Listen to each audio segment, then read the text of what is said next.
خبر که از فولاذ دل ما نمند یکی ای خدا دیگلمو نشنه صدام که از ما هرچی کنم سلام خدمت بینندگان عزیز و اعضای جدیدی که تازه به کانال ما پیوستن. امیدوارم حال دلتون عالی باشه و امروز با انرژی خوب این ویدیو رو تماشا کنید. قبل از اینکه وارد نقد و بررسی کانال کهریک بشیم، ازتون میخوام حتما در کانال دوم ما عضو شوید تا اگر روزی کانال فعلی دچار مشکل شد بتوانیم بدون توقف در کانال دوم فعالیتمون رو ادامه بدیم و نقد و بررسی ها رو از دست ندید. حالا بریم سراغ موضوع اصلی امروز، موضوعی که خیلی ها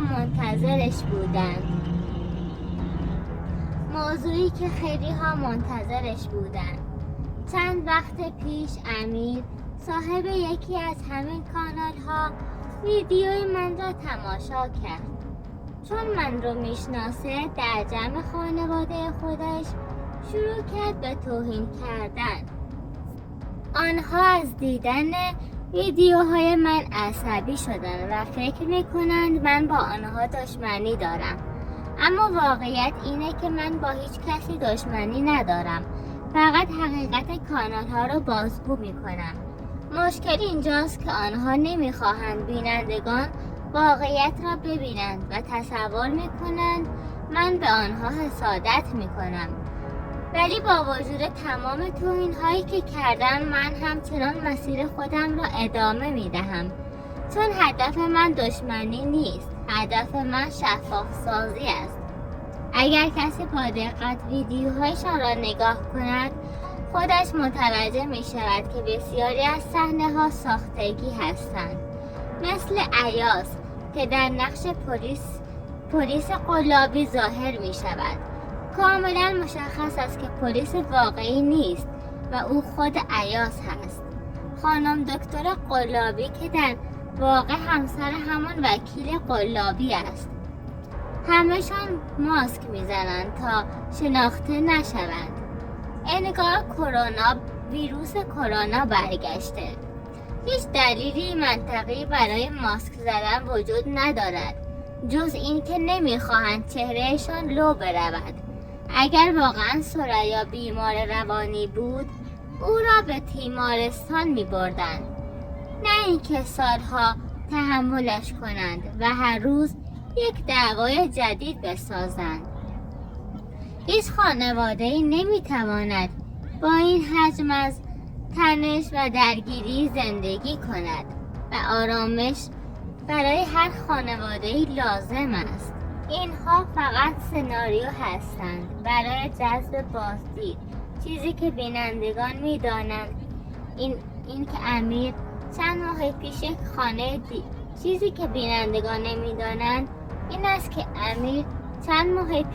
خانه دیگر در اصفهان خریداری کرده است. حتی قصد داشت یک فروشگاه لوازم خانگی بخرد و ایاس را به عنوان صندوقدار و مدیر مغازه بگذارد.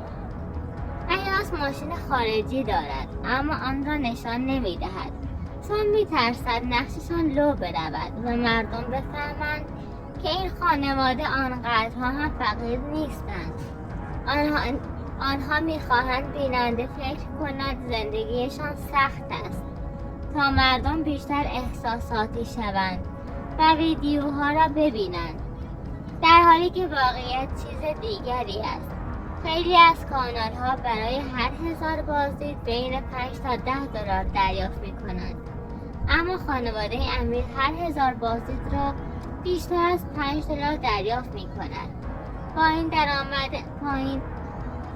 این درآمد بالا امیر بیش از 10,000 دلار بدهی هم دارد، ولی همه آنها را یکجا پرداخت کرد و دیگر هیچ بدهی ندارد. و برای همین سناریوهای عجیبی می سازند تا بازدید بالا برود، چون رفتارها غیر طبیعی است، دعواها تکراری و مصنوعی است، ماسک ها بی‌دلیل هستند، شخصیت ها هر روز یک نقش جدید می گیرند. هیچ کسی در یک کشور دارای قانون نمی تواند اینطوری جلوی دوربین فیلم برداری کند. اگر این صحنه ها واقعی بود، پلیس واقعی وارد می شد، نه اینکه یک پلیس ماسک دار که از اقوام خودشان هست و جلوی دوربین ظاهر شود. حتی اگر بینندگان حقیقت را بدانند، ممکن است همچنان ویدیوها را تماشا کنند. پس بهتر است این خانواده نترسند و حقیقت را بگویند، چون دروغ گفتن فقط باعث می شود اعتماد بینندگان از بین برود. من هم مثل همیشه بدون ترس نقد و بررسی را ادامه می دهم، چون هدف من روشن کردن واقعیت هاست و اینکه من با کسی دشمنی ندارم. در ویدیوهای اخیر امیر سعی می کند وانمود کند که هنوز کارگر است، هنوز با ماشین کار می کند و هنوز مثل گذشته درگیر کارگری است. اما واقعیت چیز دیگری است. ماشینی که کاه را حمل می کند متعلق به اقوام امیر است، نه خودش.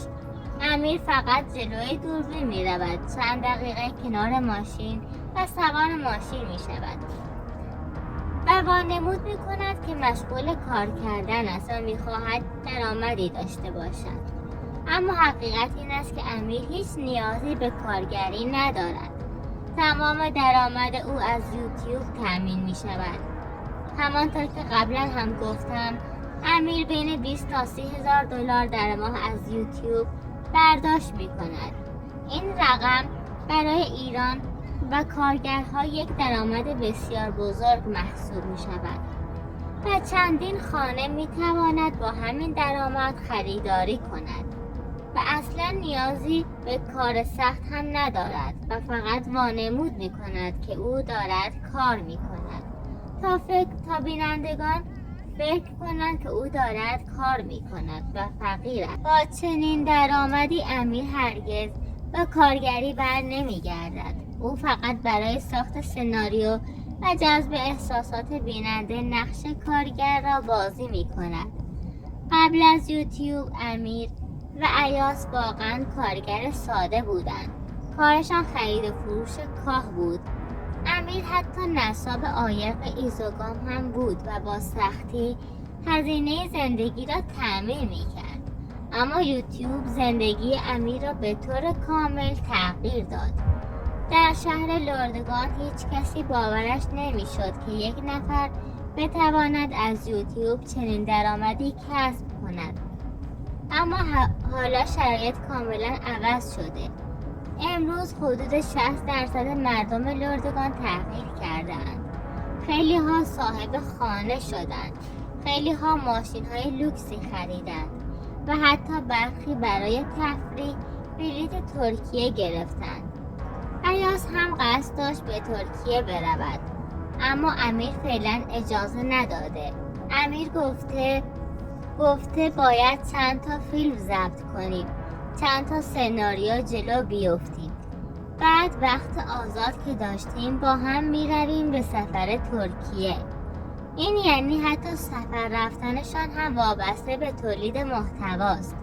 یعنی همه چیز با محور یوتیوب میچرخد. ایاس یک ماشین خارجی دارد، اما آن را در هیچ ویدیویی نشان نمیدهد. چرا؟ چون مردم میترسند نقششان لو برود. اگر مردم بفهمند این خانواده ثروتمند شدند، دیگر نمیتوانند نقش فقیر بودن را بازی کنند. نمیتوانند از احساسات مردم سوء استفاده کنند. نمیتوانند با سناریوهای ساختگی بازدید بگیرند. برای همین ماشین را پنهان میکنند. خانه جدید را نشان نمیدهند و همچنان نقش سختی و فقر را بازی میکنند.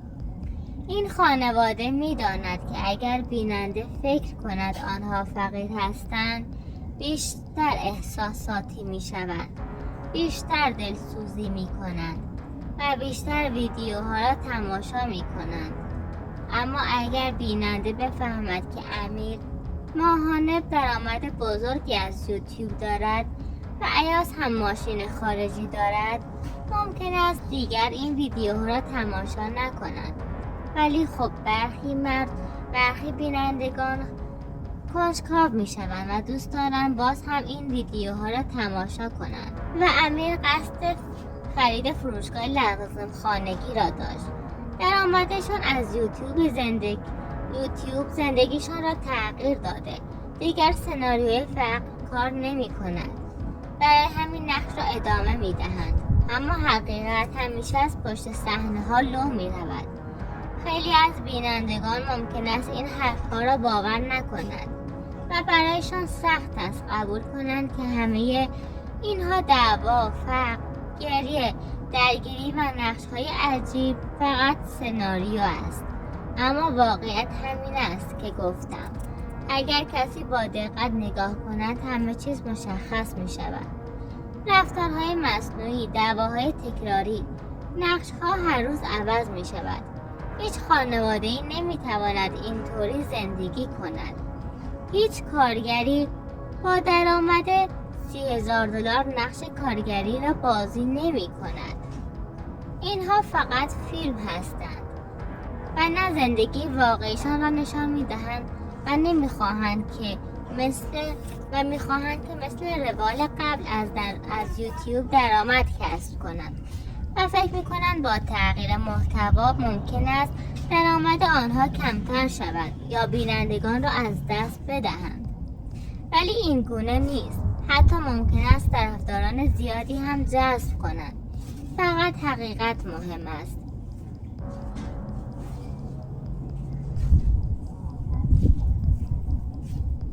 از همه شما ممنونم که ما را حمایت میکنید و حرفهای ما را باور دارید. من برای ساخت هر ویدیو زمان زیادی میگذارم. تحقیق میکنم و تلاش میکنم حقیقت را برای شما روشن کنم. شما باعث میشوید این مسیر را ادامه دهم. مراقب خودتان باشید و تا ویدیوی دیگر خدا نگهدار.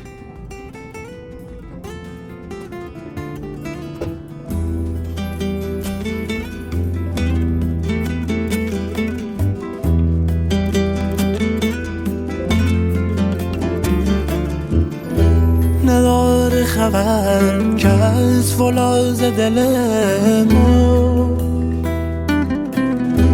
نمند یکی ای خدا دیگلمو نشنه صدا که از ما هرچی کنم